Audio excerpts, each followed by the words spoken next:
saa mën nga teg rapport UTI bi à côté ñu gis ko mooy couverture bi rek dégg nga technicien bi laa waxoon ok.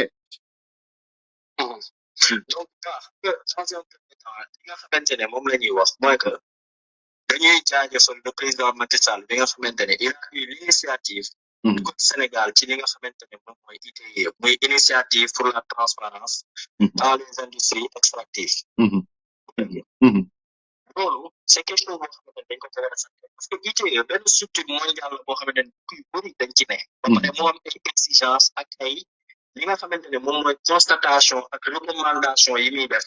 yoo xamante ne tey jii mooy permettre képp koo xamante ne bokk nga ci moom nga mën a ñoŋal li nga xamante ne moom mooy sa mine ak sa hydrocarbures yi nga xamante ne yaa ngi ko am sa biir dëkk les ressources naturelles de manière générale. yaa ngi dégg. léegi président Macky Sall dugal nañu si depuis 2013 suma juuma.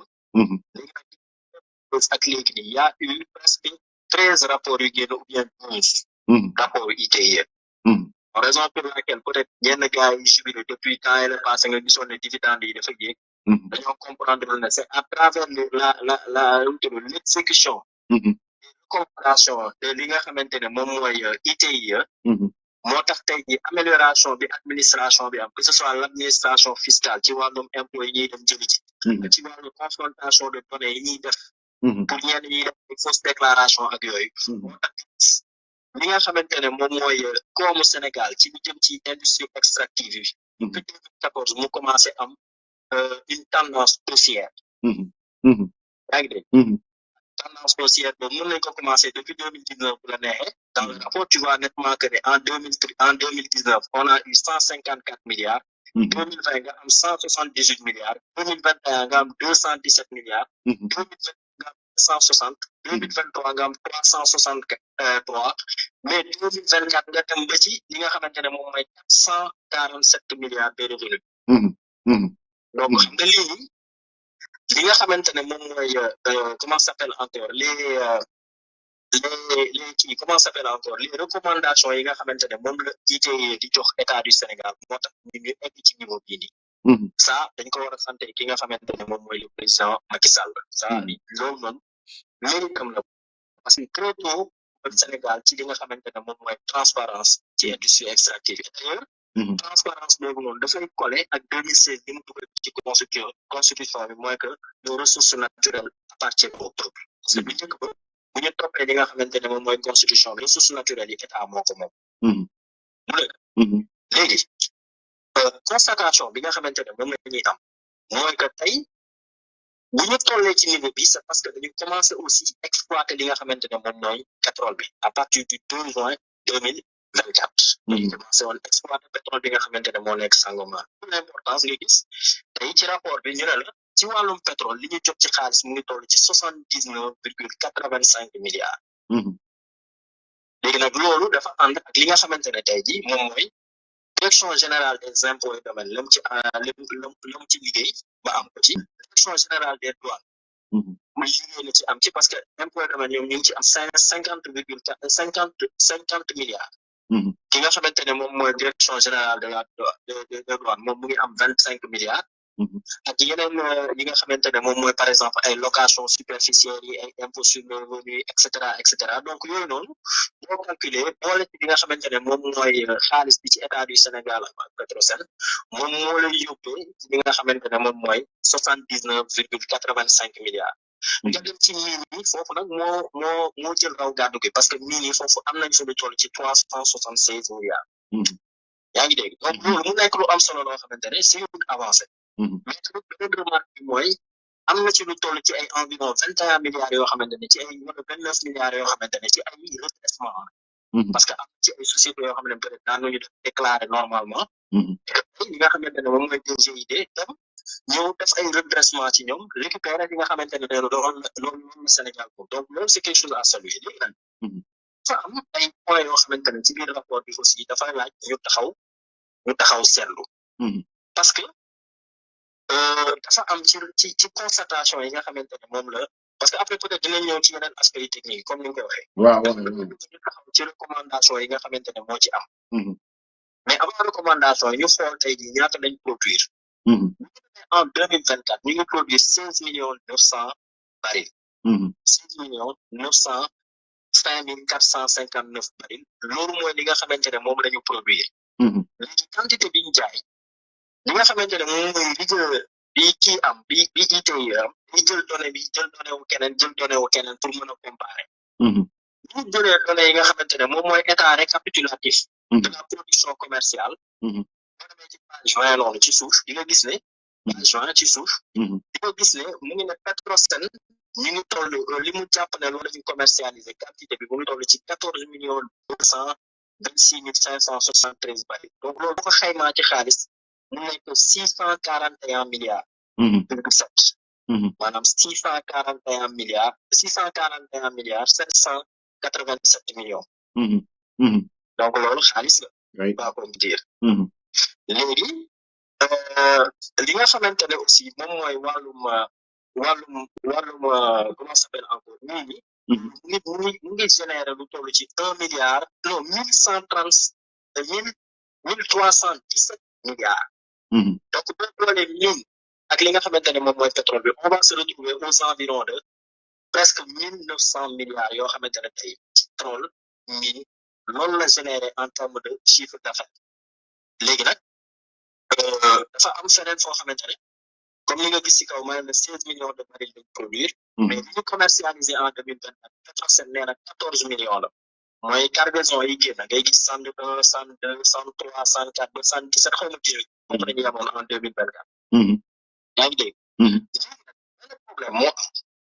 bu ñu demee ci li nga xamante ne mais avant problème yi ba.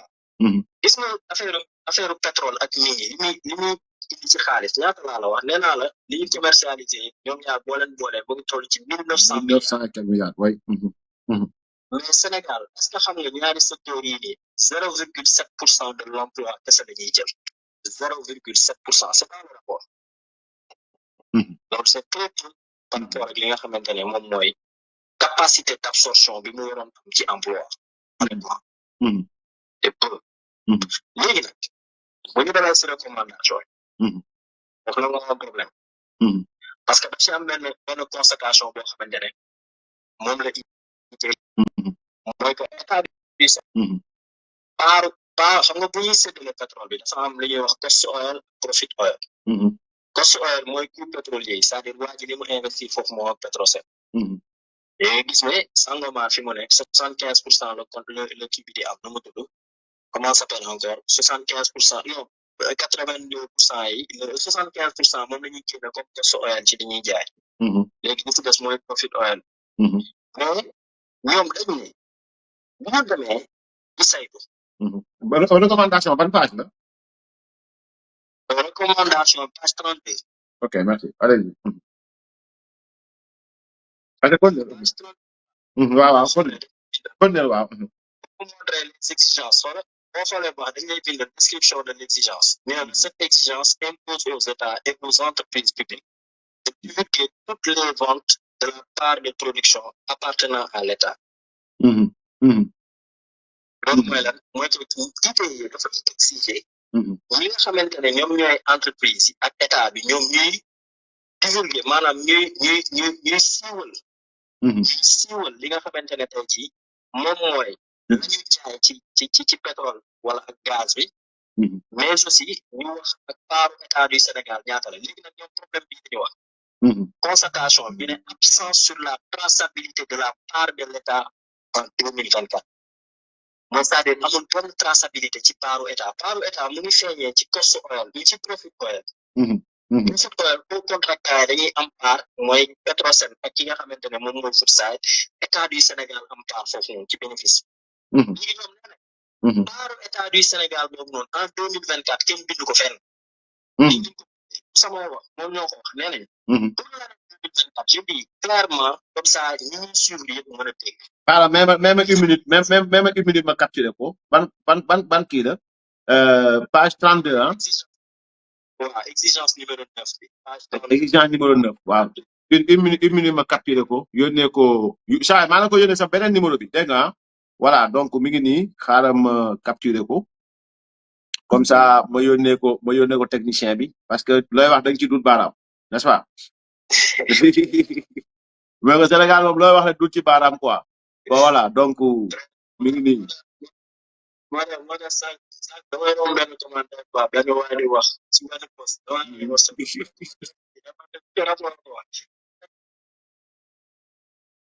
voilà ça va deuxième baa ngi noonu def naa ci flèche yi deuxième baa ngi noonu sama beneen numéro bi laa la ko yónnee def naa ci flèche yi voilà teg ko ñu gis ko ok bismillah waaw léegi nga ne xaaral mu tegal gars yi kii bi page 32 aca exigence numéro 9 exigence numéro 9 effectivement gis nga lépp lu bees bismillah maa ngi nii jàkkaarloo moom kay saa jàmbaar pare nga ok na ko commencé ñu diral doo ko waaw ñu diral doo ko kay ci ko très bien voilà mu ne la constatation sur l'absence de traçabilité de la part de l'État en 2024 ñoom ñoo war nañu constater la part de production en numéraire revenant à l'État du Sénégal dans le projet Sangomar n'a été retracée dans aucune déclaration. saa jàmbaar yow la ñuy xaar tuuti saa jàmbaar yow la ñuy xaar parce que waroo tardé quoi xaaral mu projeté ko quoi parce que c'est important quoi.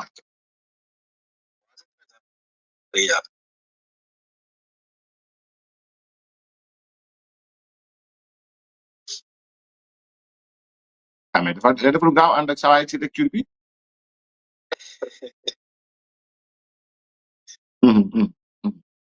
waaw pare nga wax ma ok allez-y waaw d'accord.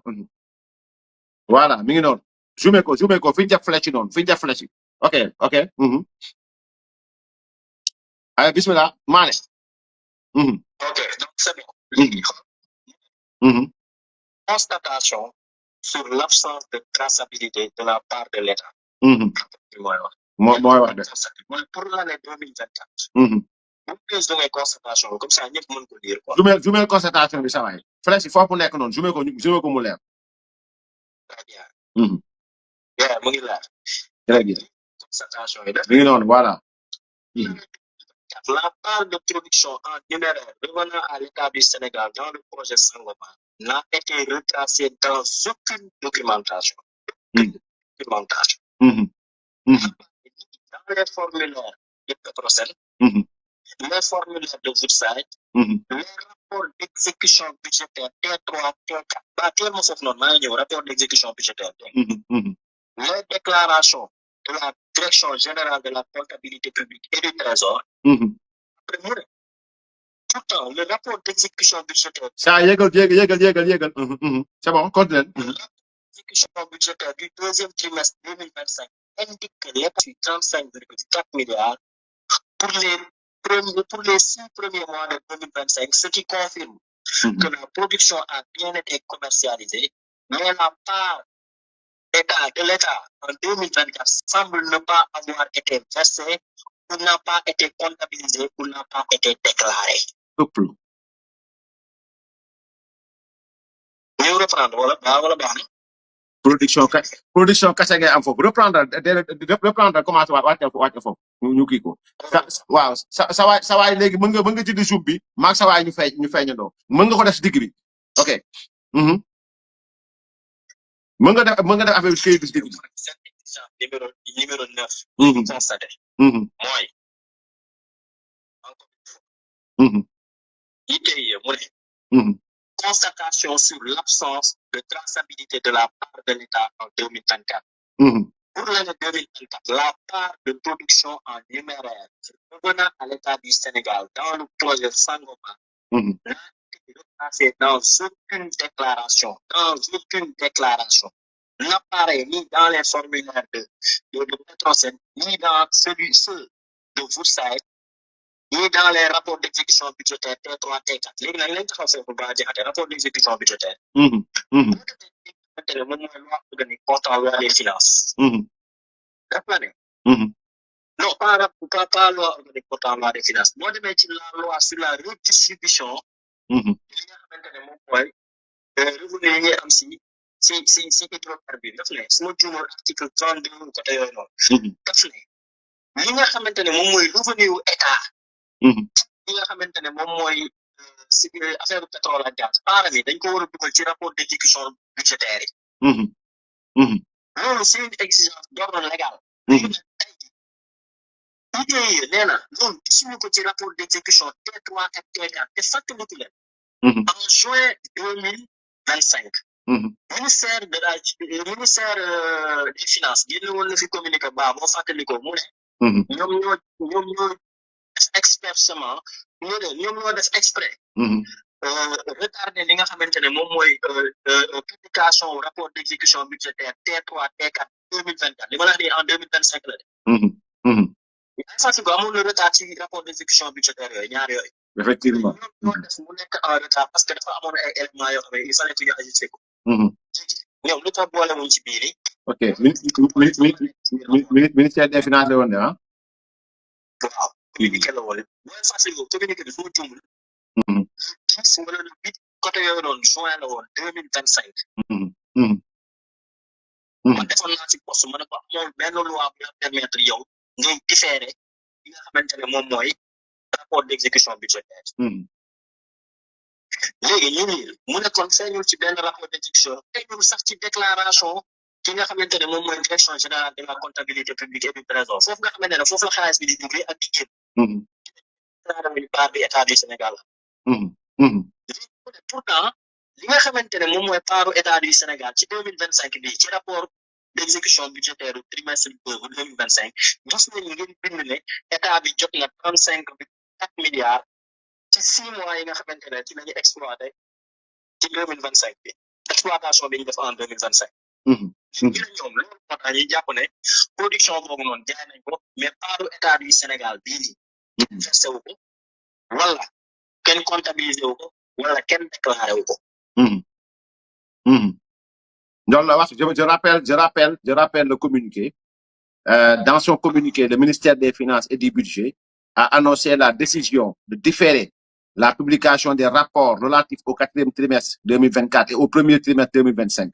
Cette décision répond aux exigences de sincérité et de fiabilisation des données budgétaires. En effet, suite au rapport de la Cour des comptes qui a mis en lumière des manquements dans la gestion budgétaire passée, les services du ministère des Finances et du Budget ont diligenté un exercice visant à déterminer avec précision, notamment pour le 1er trimestre 2024, le montant et la nature des dépenses extra-budgétaires exécutées. L'objectif est de les intégrer de manière conforme dans le tableau des opérations. Donc, c'était ce qui a été dit. Mais malheureusement, l'ITIE a dit que la production, voilà, li nga xam ne mooy la traçable, li nga xam ne mooy koppar yi bàyyeekoo ci njaay mi gis ñu ko fenn caché. donc xam nga li ñuy inventé woon rek.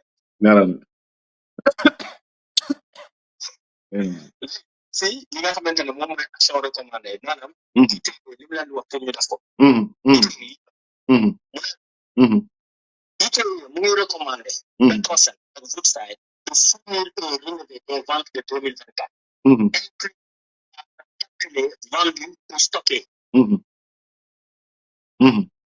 dégg nga ñu ne ITIE mu ne. sa waay mi ngi ci xaaral sa waay mi ngi ci xaaral ma wax technicien bi sa waay mi ngi à côté li ñu doon lire léegi à côté il est recommandé à Petrosen zoomé ko nit ñi mën ko lire quoi parce que aussi voilà pour ñuy live à côté quoi mën nga zoomé mën nga tegaat affaire bi digg bi nit ñi gis ko voilà léegi zoomé ko voilà demal tuuti vers la gauche très bien mi ngi noonu wàccal non wàccal non si suuf non yéegal kon yéegal ok action recommandée yaa ngi d'accord ok.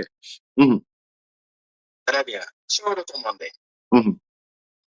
léegi ITIE nee na il est recommandé à Petrosen et à Woodside de fournir un relevé des ventes de 2024 incluant la part de l'État calculé vendu ou stocké mooy leen jox leen ñu relevé yi ngeen jaay bi ngeen jaay bi nga xam ne da ngeen ci inclure part état du Sénégal yi ngeen calculé wala bu fekkee ne da ngeen ko jaay wala bu fekkee da ngeen ko stocké da ngeen ko denc.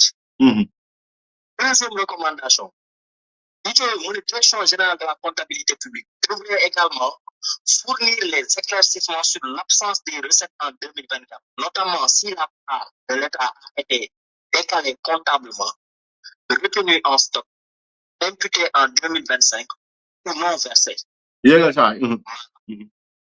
Maanaam ndax comptabilité publique et du trésor dañu leen di laaj ngeen jox ñu ay leeral ci lan moo tax 2024 gisuñu recette yooyu noonu ci document yi benn surtout li nga xamante ne moom mooy wàll wi état du Sénégal ndax bu fekkee ne la ngeen ko dugal ci beneen comptabilité ndax ko denc en stock wala ko dugal ci 2025 wala versé wuñ ko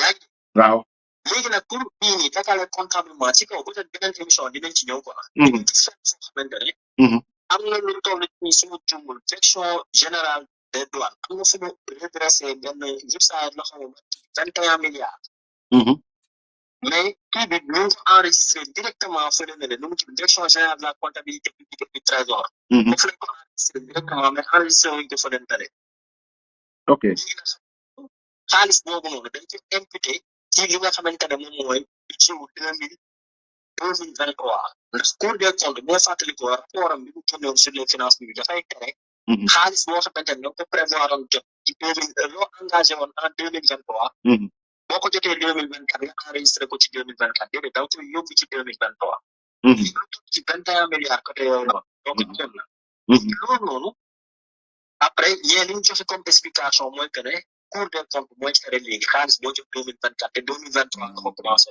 lañ ko kii woon nga dugal ko foofu noonu dañ koy tere xaalis bi ñu dugal 2021 2023 boobu naka lañ ko dépensé waatee après fan lañ ko dugal ci budget yi loolu li moom sama laaj la sama laaj naa leen di laaj la ñoom beneen bi mooy ñu laajte ko ndax da ngeen ko stocké da ngeen ko jël ba pare stocké ko wala ndax da ngeen ko dugal ci budget 2025 bi ci comptabilité 2025 bi wala ndax kenn versé wu ko donc loolu la direction générale de la comptabilité publique bi nga xamante ne mooy dugal xaalis ak génn xaalis bi dugal bi génn fa lay jaar beneen bi recommandation mooy mettre en place un mécanisme de divulgation obligatoire des parts de l'État par projet synchronisé avec Petrosen et les opérateurs et le trésor maanaam xaalis bi nga xamante ne wàllu bi état du Sénégal nañ teg ay jumtukaay yoo xamante ne dafay permettre ñu xam obligatoirement part état du Sénégal ñaata la mu nekk ak li Petrosen di joxe li Petrosen di joxe loolu li opérateur bi di joxe comme Woodside ak données yi nga xamante ne moom la trésor gi am lii dafa nekk loo xamante ne base à surveiller et que li nga xamante ne moom mooy ministère des finances à travers direction bi ñu interpellé war nañ ci indi ay leeral mais tamit Petrosen war nañ ci indi leeral Woodside aussi war nañ ci indi leeral ci lu leer loolu dafa am importance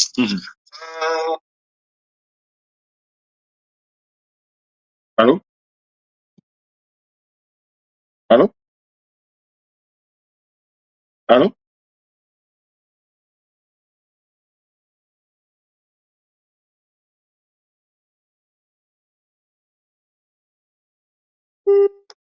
allo way allo way maa ngi dégg waay d'accord beneen bi li ma bëggoon a wax aussi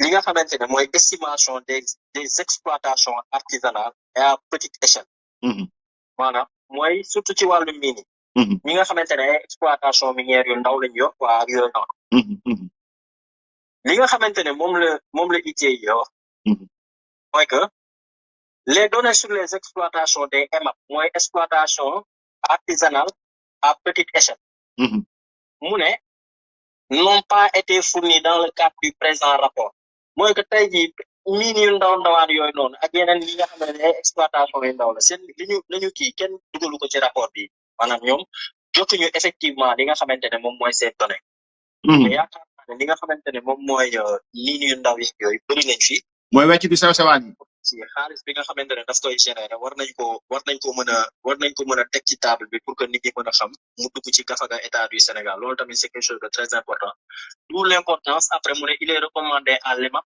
de divulguer les estimations des exportations résultant des activités artisanales à petite échelle maanaam mooy tey ji EMAP nañuy wax exactement ñaata lañ jaay ak ñaata lañ commercialiser c'est très important donc yi ñi ay recommandation lañ yoo xamante ne on va garder ça en repérage inchallah taala pour ñu am vraiment des éléments yoo xam ni inchallah dañ ci war a mën a toj bu baax a baax mais sant naa la bu baax on a fait 1 heure presque donc toj bu baax a baax et désormais am nañu yaakaar ne chaque samedi on va faire le point inchallah sur l'actualité génn lépp loo xamante ni actualité semaine bi la donc politique économique société donc voilà pour sénégalais yi mën a am tuuti repère parce que manipulation dafa bari merci beaucoup Mamadou Moustapha Mané kontaan naa trop.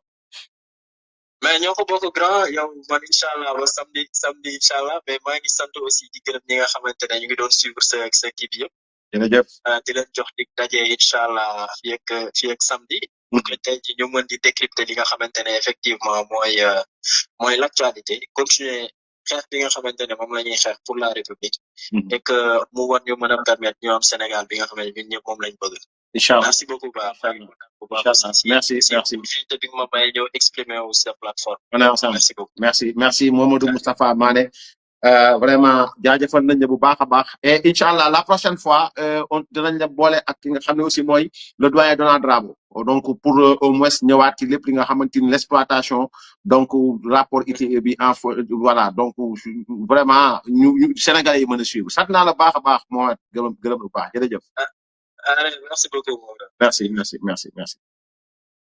Donc, je crois bien que rien à ajouter par rapport à li nga xam ni moo ne ci rapport bi. Rapport bi nag li mu wax leer na. Nee na am na lu ñu jaay. Am na koppar yu génn. Dégg ngeen li Mamadou Moustapha Mané wax mais rapport bi nee na kenn tegu ko bët.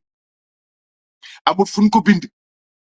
Wax na leen nag ne leeral leen ñu fan ngeen ko bind. Kon bokk chroniqueur yeeg ñeneen ñi nga xam ne dañuy wax ci plateau yi lu ñu war a wax ak noonu nañ ko leeral bu baax a baax fan lañ ko dugal parce que il a été très clair